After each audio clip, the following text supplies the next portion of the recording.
Thank you, Madam Speaker. It's an honour to be able to take a short call on this important bill, which is of constitutional significance, the Term of Parliament Enabling 4-Year Term Legislation Amendment Bill. I do have some specific thoughts about this piece of legislation, which I will share with the House. But in response to some of the previous speakers, Mr Bates, this is a political issue. Of course it is. It happens in Parliament.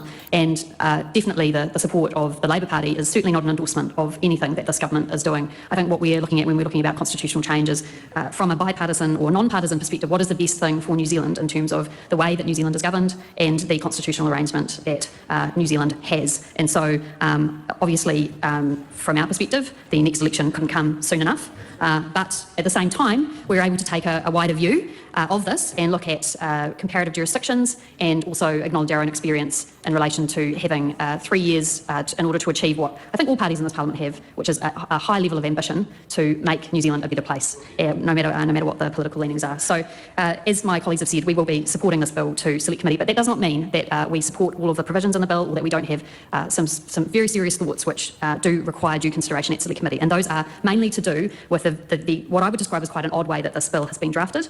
The fact that the 4th year is reliant on changes to Select Committee membership is highly unusual and I think highly problematic. The second issue that I wish to bring up, and there's not at all to say that I don't think there are good discussions that can be made, helpful discussions that can be made about the effectiveness of Select Committees and how a greater opposition role in Select Committees might aid our democracy. I think those are valid questions, but I think the way that this bill is set up is incredibly odd and will be confusing to most New Zealanders. I understand it as someone who has been here now for 4 years. I don't think most Kiwis would. The second issue that I wanted to raise was the question that is being put to referendum. Now, I haven't had the opportunity to go back and look at some of the questions that have been put in referendums in the past, but I intend to do that as this bill progresses through the House. My memory and understanding of that is the simpler the question, the more likely it is to be a correct reflection of the desire of New Zealanders responding to that referendum. This question, do you support the Term of Parliament Enabling 4-Year Term Legislation Amendment Act coming to force, is not a simple question. The question should be, do you support a 4-year term of Parliament? Full stop.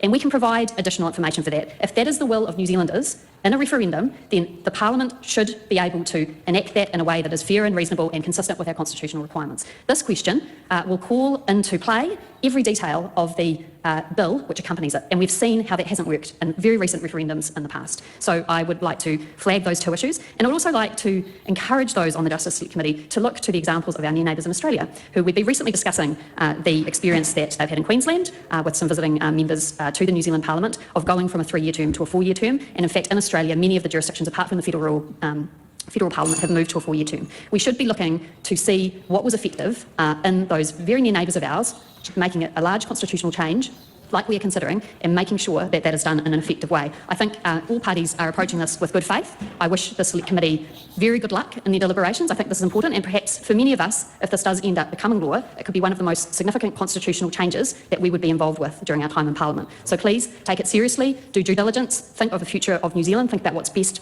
for New Zealanders and the type of government and the type of change that we want to see happen for New Zealanders. It's a big job, and there's a high likelihood that the referendum, even if it does go through, may not be successful. So, Madam Speaker, I commend the bill to the House. Camilla does mention some good bits, and actually Queensland, if we were to compare a parliament system, would be Queensland, because they're unicameral, and they're probably the only comparison we could actually look back on who switched from 3 years to 4 years, who's in a unicameral system. Yeah, I just say to Camilla, don't worry, Camilla. The Ministry of Justice also thinks this is a weird bill. Read the impact regulatory statement. Read the regulatory impact statement. I got that back to front. Yes, same thing. Just read it. Link in the chat.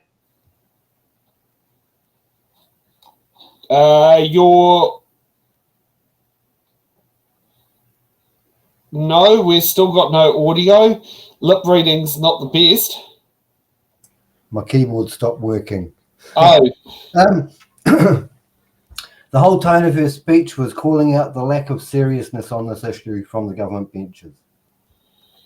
You know, they don't seem to be approaching it with the gravitas that it deserves, and they're skipping around the issue.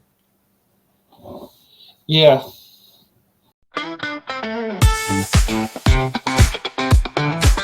Thanks for watching.